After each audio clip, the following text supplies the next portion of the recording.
Ketemu lagi dengan gua Bang Pileng. Jangan lupa subscribe channel Bang Pileng supaya gua lebih semangat lagi untuk buat video-video selanjutnya, dan terima kasih yang sudah menonton video ini.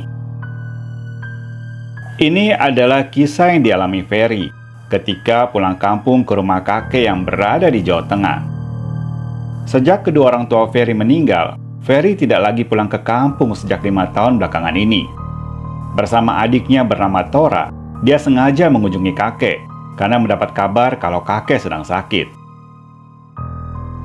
Kakek yang tinggal sendirian di rumah terkadang hanya ditemani paman Ferry yang bernama Jono yang tinggal sekitar 100 meter dari rumah kakek. Ferry dan Tora yang sudah sampai di kampung langsung menemui kakek yang berada di dalam kamar. Di atas ranjang, kakek hanya bisa berbaring dan menatap kosong cucunya itu. Sudah 1 minggu ini kakek sakit. Sudah dibawa ke rumah sakit untuk berobat, tapi belum menunjukkan hasilnya. Di dalam kamar, paman yang berada di sebelah kakek membisikkan sesuatu ke telinganya. Kakek menggelengkan kepala, seperti orang menolak apa yang diucapkan paman. Ferry dan adiknya hanya terdiam, tidak tahu apa yang dibisikkan paman tadi. Ada 1 jam mereka berkumpul di dalam kamar kakek. Setelah kakek makan dan tidur, mereka bertiga keluar dari kamar menuju ke ruang tengah. Di ruang tengah, paman mempersilahkan Ferry dan Tora untuk mencicipi pisang goreng dan teh manis yang dibuat istrinya. Paman juga menanyakan keadaan dan pekerjaan keponakannya itu. Paman Jono adalah kakak dari ayah Ferry yang sudah meninggal. Mereka hanya 2 bersaudara, dan paman Jono belum mempunyai keturunan hingga sekarang. Untuk itulah paman meminta agar kedua ponakannya itu untuk menyempatkan waktu menjenguk kakek yang sedang sakit. Selain itu, paman juga mau membicarakan sesuatu yang selama ini dirahasiakannya sendiri. Ada sesuatu yang ingin paman sampaikan kepada kalian berdua. Selama ini, paman simpan sendiri rahasia ini. Tapi paman juga tidak tahu apakah ayah kalian sudah pernah mengatakan ini kepada kalian. Masalah apa ya, paman? Tanya Ferry sambil menatap wajah paman yang terlihat seperti memikirkan sesuatu. Paman masih terlihat diam. Sepertinya dia ragu untuk berbicara. Ada 10 menit mereka bertiga terdiam. Kalian tahu tidak, kalau kakek kalian itu hidupnya tidak sendiri. Dari kakek menikah dengan nenek, sampai nenek meninggal, kakek tetap ada yang menemani. Saya nggak ngerti, paman, jawab Tora dengan wajah kebingungan. Yang nemenin kakek paman kan selama ini? Saut Ferry. Bukan itu maksud paman. Kakek kalian itu punya istri 2. Tapi istri pertamanya itu bukan seperti kita manusia. Maksud paman? Tanya Ferry penasaran. Sebelum menikah dengan nenek, kakek dulu pernah dicintai jin perempuan. Sewaktu kakek muda dulu, kakek itu pergi ke hutan dan terpisah dengan teman-temannya. Entah gimana ceritanya, kakek berhasil ditemukan. Selama 1 minggu tersesat di hutan, kakek itu ditolong sama jin itu. Dan ternyata jin perempuan itu suka sama kakek. Karena kakek merasa berhutang budi, akhirnya mereka itu menikah. Entahlah, paman juga kurang paham gimana caranya mereka menikah di bangsa jin. Kakek hanya menceritakan secara singkat saat itu. Serem amat, paman. Terus, saya ini anak manusia kan? Paman yang mendengar pertanyaan Tora langsung tertawa. Dia tidak pernah menyangka kalau keponakannya itu begitu polos menanyakan itu. Pembicaraan mereka terhenti ketika mendengar suara kakek terbatuk-batuk. Paman langsung lari ke kamar untuk melihat keadaan kakek. Ada 15 menit paman di kamar. Setelah kakek tenang dan tidur lagi, paman kembali ke ruang tengah. Paman meminta kedua ponakannya untuk beristirahat di kamar. Jika ada waktu nanti, dia akan melanjutkan pembicaraan yang tadi terputus. Paman juga berpesan kepada Ferry dan Tora untuk menjaga kakek selama beberapa hari ini, karena paman akan pergi keluar kota untuk mengurus usahanya. Kesempatan yang tidak disia-siakan paman, karena ada orang yang menggantikan menjaga kakek beberapa hari ini.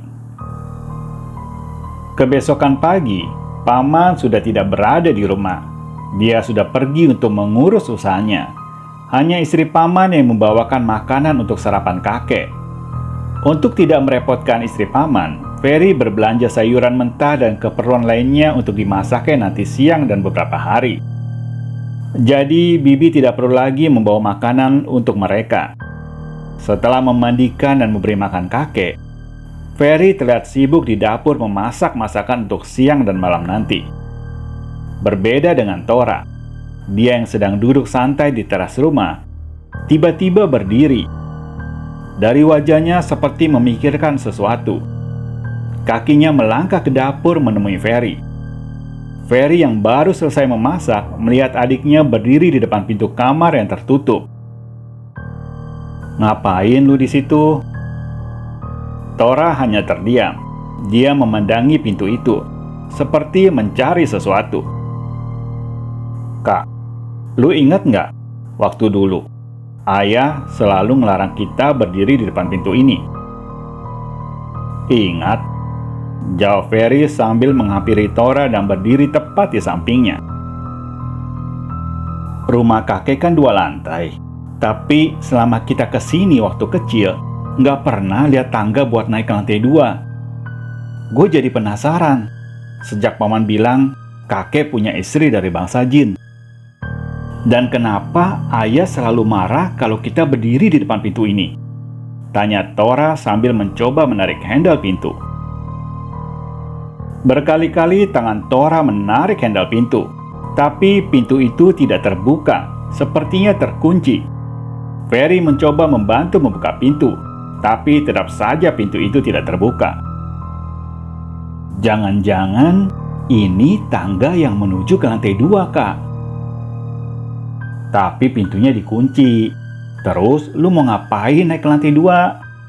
tanya Ferry. "Gua mau tahu di lantai 2 itu ada apa. Mumpung gak ada paman, kita bongkar aja kuncinya. Jangan didobrak, jangan sampai berisik." Mereka berdua mengambil obeng dan tang yang ada di lemari perkakas. Dengan berhati-hati dan sedikit memiliki kemampuan membuka pintu yang didapatkan dari temannya, Tora berhasil membuka pintu. Perlahan-lahan tangannya mendorong pintu ke dalam. Apa yang ada di pikiran Tora ternyata benar. Di belakang pintu terdapat anak tangga yang menuju ke lantai 2. Mereka berdua saling berpandangan. Tora yang lebih berani dari kakaknya melangkahkan kakinya menaiki anak tangga. Dengan langkah kaki perlahan-lahan, takut kakek tahu, mereka berdua naik ke atas menuju lantai 2. Tepat di ujung tangga, ruangan yang gelap tanpa cahaya menyambut kedatangan mereka dengan aroma wangi kemenyan dan aroma khas sesembahan yang sepertinya sudah lama ditaruh di lantai 2. Mata Ferry yang tertuju ke tembok seperti melihat stop kontak listrik yang tak jauh dari anak tangga.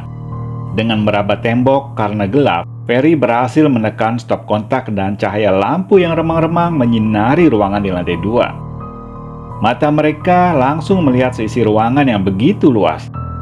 Ternyata di lantai 2 masih ada 2 pintu yang tertutup rapat. 2 pintu yang tertutup itu seperti kamar tanpa jendela dan tidak ada ventilasi udara di atas pintunya. Salah satu pintu yang mereka lihat, terdapat 2 payung berwarna merah di depan pintunya. Payung dengan hiasan bermanik-manik dan ditambah lilitan kain berwarna emas di gagang payungnya memberi kesan kamar itu bukan kamar biasa. Tora yang sudah berada di depan kamar itu mencoba untuk mendorong pintu perlahan-lahan.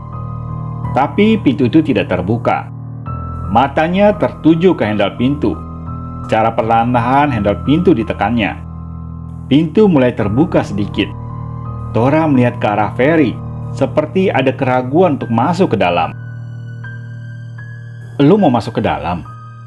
tanya Ferry sambil menarik tangan Tora untuk mundur ke belakang. "Iya, gue penasaran, tapi agak takut juga sih. Tapi udah tanggung sih, udah kebuka pintunya. Lu nemenin gue aja di belakang." Dengan perlahan-lahan, Tora mendorong pintu kamar. Bau kemenyan dan kembang tercium sangat menyengat dari dalam kamar. Mereka berdua masuk ke dalam. Di dalam kamar terdapat ranjang yang tertutup kelambu berwarna putih, layaknya seorang kamar pengantin. Di atas ranjang terdapat bunga yang sudah mengering. Sepertinya bunga itu sudah lama tidak dibuang dan dibiarkan di atas ranjang. Mata mereka yang tadi tertuju ke ranjang berkelambu itu tiba-tiba tersentak kaget mendengar suara seperti benda bergeser dari samping ranjang. Mereka mundur 2 langkah dari depan ranjang, begitu melihat samar-samar sebuah benda yang terhalang kelambu yang berada tepat di samping ranjang. Tora mempertajam penglihatannya. Karena penasaran dan belum jelas apa yang dilihatnya, Tora menarik tangan kakaknya untuk maju dan berjalan ke arah samping sebelah ranjang. Dengan perasaan takut, mereka melangkah pelan-pelan. Dan tepat di samping ranjang, sebuah kotak panjang seperti peti mati berwarna hitam berada di samping ranjang itu. Betapa kagetnya mereka melihat apa yang ada di depan matanya. "Kak, ini kayak peti mati." "Iya, tapi peti matinya kok beda ya?" Mereka berdua menghampiri peti mati itu. Tangan Ferry memegang tutup peti. "Ini peti matinya kayak buat sendiri. Coba lu lihat ukiran di tutup peti ini. Bentuk ukirannya kayak gambar perempuan sama gambar laki-laki. Tapi wajah laki-lakinya kayak wajah kakek ya. Kalau yang gambar perempuan bukan wajah nenek. Jangan-jangan ini istrinya kakek yang di alam gaib," sahut Tora sambil memperhatikan wajah wanita yang ada di tutup peti mati itu. Selain ranjang dan peti mati, di kamar itu terdapat tempat pembakaran kemenyan yang terbuat dari tanah liat. Kurang lebih 30 menit mereka berada di dalam kamar. Setelah mengetahui isi kamar, mereka keluar dan membuka kamar yang satunya lagi. Di kamar yang lain tidak terdapat apa-apa, hanya ruangan kosong. Setelah puas dengan apa yang mereka lihat, mereka berdua turun ke lantai 1 menuju ke kamar kakek. Karena sudah lebih dari 30 menit, mereka meninggalkan kakek sendirian. Di kamar, mereka melihat kakek masih tertidur pulas. 2 hari sejak kejadian itu, Ferry dan Tora yang sedang tidur sekitar jam 2 pagi, terbangun mendengar seperti suara gamelan berbunyi.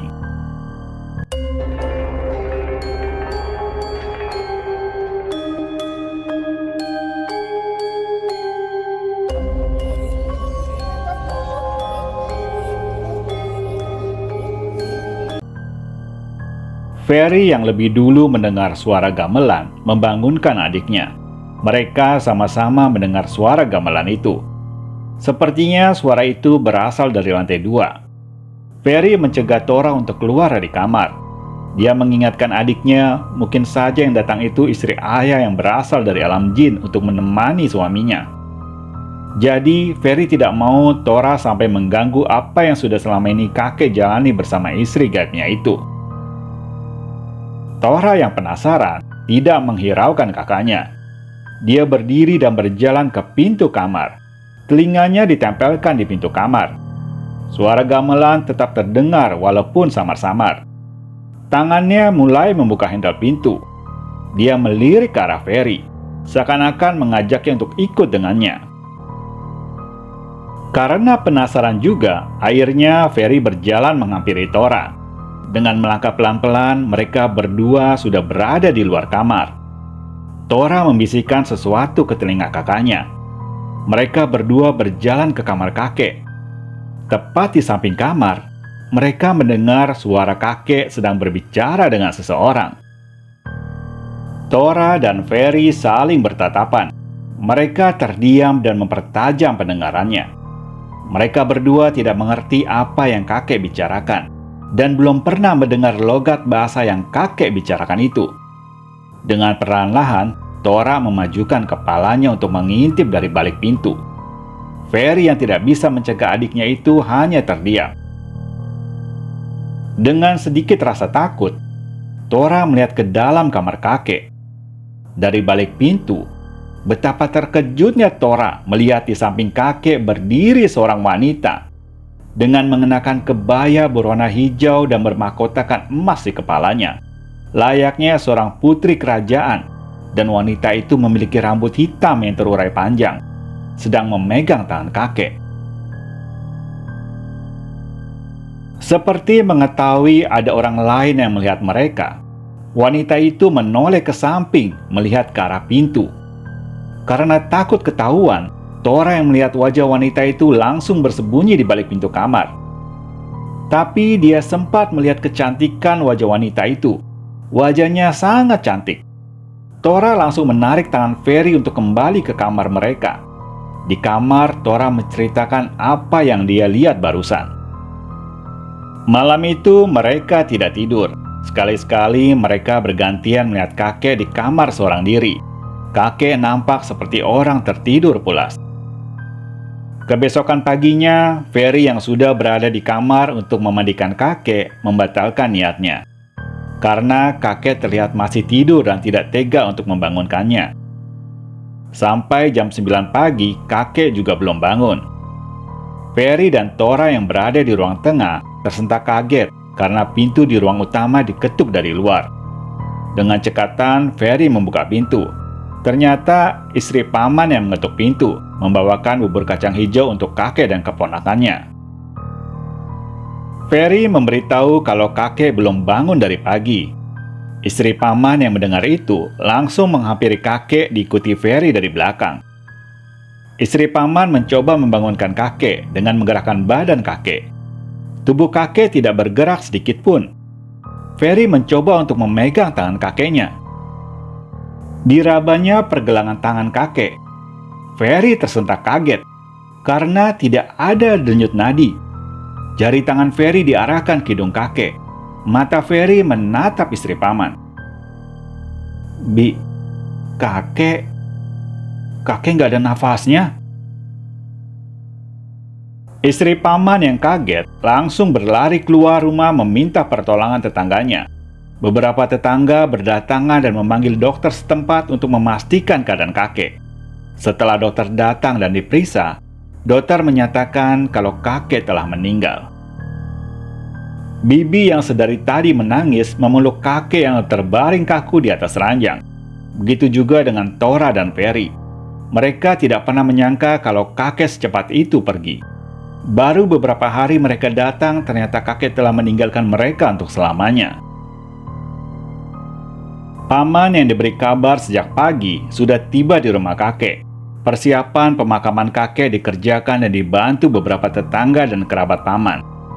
Ferry dan Tora sempat kaget ketika paman dan beberapa temannya naik ke lantai 2 untuk menurunkan peti mati yang mereka lihat kemarin. Mereka tak percaya apa yang mereka saksikan. Jasad kakek dibaringkan di dalam peti mati itu. Dan di saat proses pemakaman kakek, samar-samar Tora dan Ferry mendengar suara gamelan di area pemakaman di mana kakek dibaringkan untuk terakhir kalinya. Sampai Ferry menceritakan apa yang dia alami ke Bang Pileng, Ferry dan Tora tidak pernah menanyakan tentang peti mati yang ada di lantai 2 dan suara gamelan yang pernah didengarnya. Ferry berharap perjanjian pernikahan kakeknya dengan wanita tak kasat mata itu berakhir sampai di kakek saja dan tidak diturunkan ke anak cucunya kelak. Sampai di sini dulu ceritanya. Jangan lupa subscribe dan nyalakan lonceng notifikasinya supaya kalian tahu kalau gua ada upload video baru. Salam dari Bang Pileng.